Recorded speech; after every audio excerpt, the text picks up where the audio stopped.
চলে আসবো, এরকম একটা দিয়ে আমার সাথে স্থগিত করে রাখে। আমার সাথে সবসময় তার চলাফেরা, সবসময় যোগাযোগ হচ্ছে, সবসময় আমার আমার সংসার করতেছে, আমরা একসাথে থাকতেছি। কিন্তু আমি কখনো দেখি নাই যে ওই ছেলে আসছে বা ছেলের সাথে কোনো কথা। সিনেমাকেও হার মানিয়েছে জান্নাতুলের গল্প। এক মেয়ের দুই স্বামী। প্রথম স্বামীর সাথে সংসার চলাকালীন সময় বসে দ্বিতীয় বিয়ের পিঁড়িতে।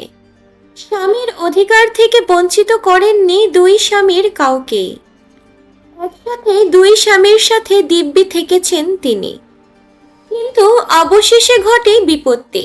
প্রায় 2 বছর একসাথে দুই স্বামীর সংসার করার পর বিষয়টি জানাজানি হলে বিপত্তি হয় জান্নাতুলের জন্য। নোটারি পাবলিকের কার্যালয়ে হলফনামার মাধ্যমে সাগর শেখকে 2022 সালে বিয়ে করে জান্নাতুল। ঘটনাটি ঘটে রাজবাড়ী সদরের আলিপুর গ্রামে। পরিবারের সবাই প্রবাসে থাকায় বাবার বাড়িতে একাই থাকতেন জান্নাতুল। সাগর শেখ শ্বশুর বাড়িতে এসেই জান্নাতুলের সাথে সংসার করত। কিন্তু বিপত্তি ঘটে তখন যখন শ্বশুর মশাই বিদেশ থেকে ফিরে আসে।